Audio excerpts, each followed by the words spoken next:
आइए exercise first के question number 62 से लेके 66 तक डिस्कस करेंगे। क्वेश्चन नंबर 62 है, when an electric current is passed through acidified water 112 ml of hydrogen gas at STP collects at the cathode in 965 seconds. The current passed in ampere is. Current निकालना है। आपको मालूम है Faraday के law से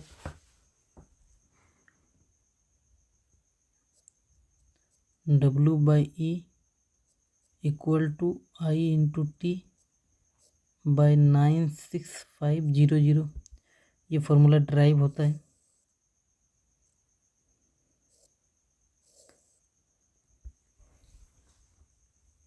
और हमें निकालना I है।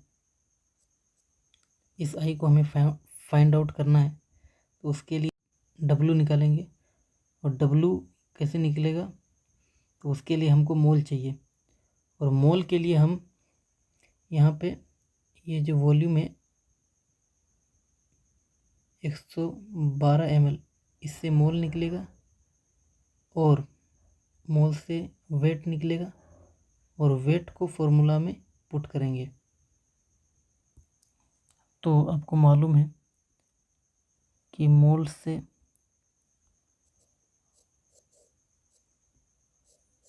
वॉल्यूम में जब भी जाएंगे आपको इतना ml से मल्टीप्लाई करना होगा, और वॉल्यूम से मोल में जब भी आएंगे डिवाइडेड बाय इतना ml करना होगा। तो हमको वॉल्यूम गिवन है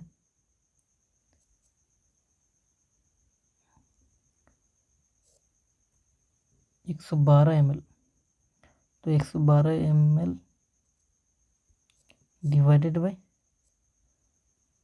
22400 ml। ml से ml कट जाएगा, ये 2 टाइम्स कट जाएगा, यानी 1/200 ये n है। और n होता है वेट अपॉन मोलिकुलर वेट। तो हमें यहाँ वेट निकालना है, तो n into MW molecular weight. n का वैल्यू है 1/200 इंटू, चूँकि H2 गैस है तो इसका मोलिकुलर वेट 2 ग्राम हो गया बाई 2, ये कट जाएगा तो 1/100 ये W हो गया। और इक्विवेलेंट वेट का फॉर्मूला आपको मालूम है MW/N फैक्टर। चूँकि हाइड्रोजन है तो उसका MW 2 हो गया, और एक हाइड्रोजन का वैलेंसी जो होता है वो 1 होता है, तो 2 हाइड्रोजन का वैलेंसी 2 हो जाएगा। तो N फैक्टर कितना होगा 2, तो यहाँ से E आएगा 1।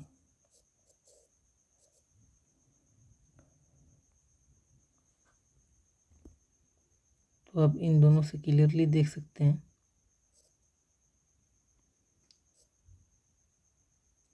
कि W/E का जो वैल्यू आया 1/100 है। तो इसको फॉर्मूला में रखते हैं, तो W/E का वैल्यू आ गया 1/100 इक्वल टू I हमको निकालना है इंटू टी। समय आपको गिवन है 965 सेकंड में गिवन है, तो यही आएगा 965/96500 0 उड़ जाएगा और 965 भी उड़ जाएगा। तो यहाँ से I का वैल्यू जो आया 1 एम्पियर आया। तो 62 का आंसर क्लियरली देख सकते हैं, पहला सही होगा। आइए क्वेश्चन नंबर 63 को देखते हैं। 2 electrolytic cell, one containing acidified ferrous chloride and another acidified ferric chloride are connected in series. The ratio of iron deposited at cathode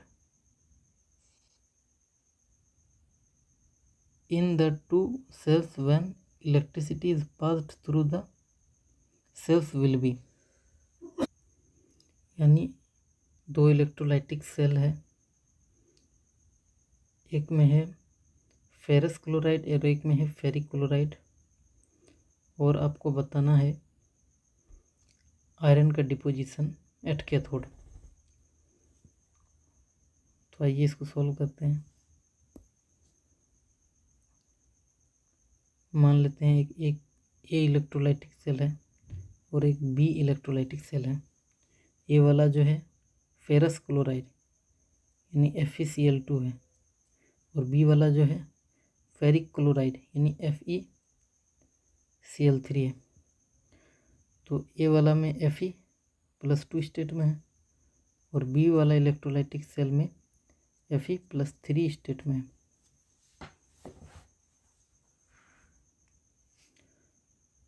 आपको मालूम है फैराडे के सेकेंड लॉ से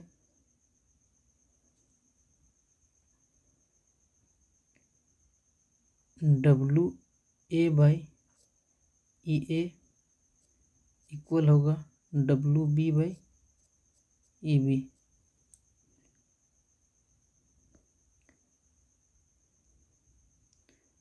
तो WA/WB जो है होगा EA/EB। अब ए का EA कितना है,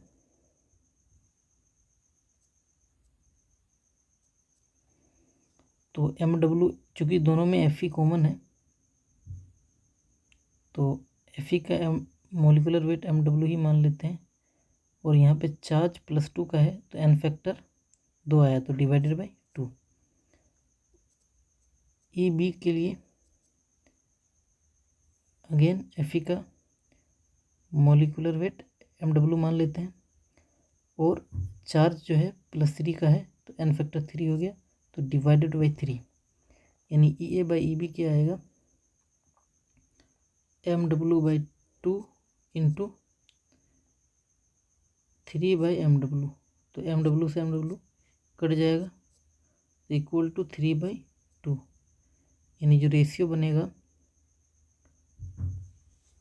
वो 3/2 का रेशियो बनेगा। आइए क्वेश्चन नंबर 64 को देखते हैं। A current of 9.65 ampere following for 10 minutes deposits 3 gram of a metal. The equivalent weight of the metal is, यानी मेटल का इक्विवेलेंट वेट आपको निकालना है। तो अगेन आपको फॉर्मूला मालूम है फैराडे के लॉ से, W/E equal to I into T/9650। हमें इक्विवेलेंट वेट निकालना है, यानी इसको फाइंड आउट करना है, और वेट गिवन है 3 ग्राम, तो 3/E, करंट गिवन है 9.65 एम्पियर इंटू टाइम जो गिवन है 10 मिनट, यानी इसको सेकंड में कन्वर्ट करना होगा, 10 इंटू 60 सेकंड में कन्वर्ट हो गया, डिवाइडेड बाई 96500। ये दोनों 0 कट जाएंगे, और यहाँ से आप इसको हटाइएगा तो डिवाइडेड बाई 100 आएगा, और ये भी कट जाएगा, और 3 और 6 2 टाइम्स में कट जाएंगे, तो E जो आएगा वो आएगा 100/2, यानी इक्विवेलेंट वेट जो आएगा वो 50 आया। थर्ड ऑप्शन सही होगा। आइए क्वेश्चन नंबर 65 को देखते हैं। How many coulombs of electric charge are required for the oxidation of 1 mole of H2O to O2।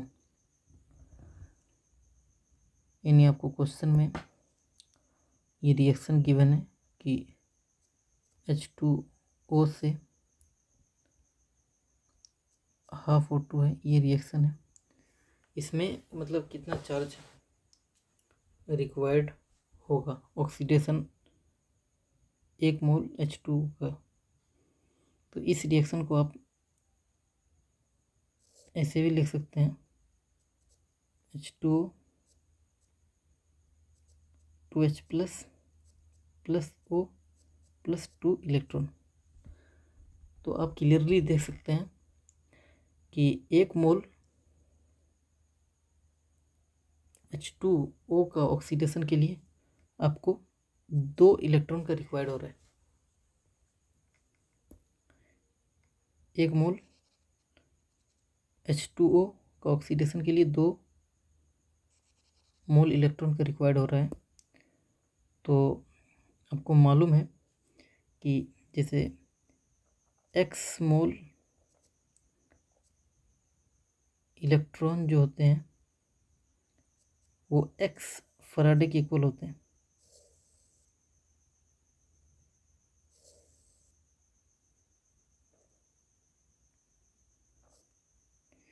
यानी जितना मोल ऑफ इलेक्ट्रॉन का रिक्वायर्ड है वही उसका चार्ज भी होता है। तो आप कह सकते हैं कि 2 मोल ऑफ इलेक्ट्रॉन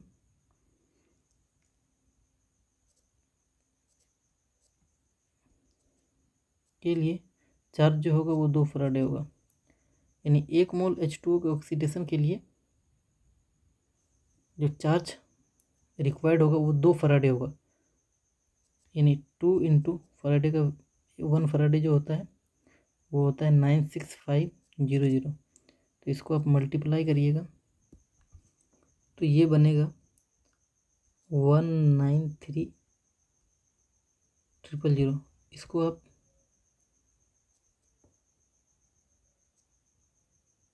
ऊपर नीचे 100 से मल्टीप्लाई करके 1.93 इंटू 10⁵ भी कर सकते हैं। तो थर्ड ऑप्शन बनेगा। आइए क्वेश्चन नंबर 66 को देखते हैं। On passing 10,800 coulomb through electrolytic solution 2.977 gram of metal जिसका एटॉमिक मास गिवन है 106.4 gram mole inverse was deposited. The charge on metal cation is। Again आपको मालूम है formula W/E is equal to I into T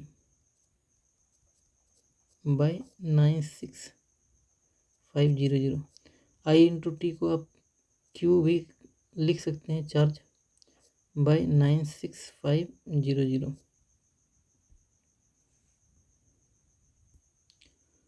और आप E निकालिएगा तो E का formula होता है mW/n।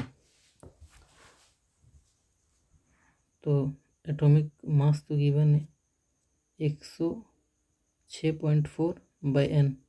E की जगह ये लिख सकते हैं।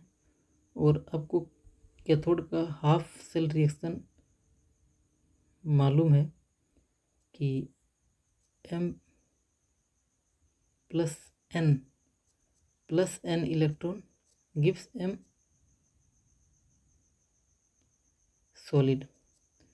यानी ये जो n जितना आएगा वही मेटल पे क्या होगा, चार्ज होगा। तो हमें n फाइंड आउट करना है।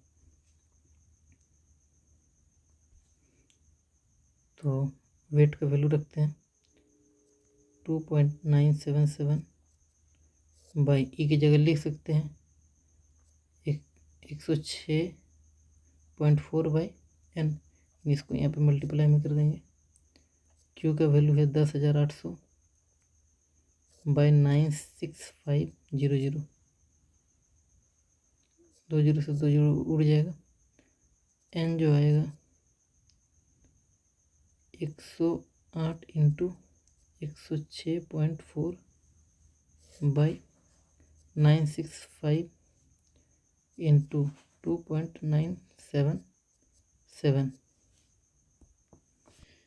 108 इंटू 106.4 को आप मल्टीप्लाई करिएगा तो ये बनेगा 11491.2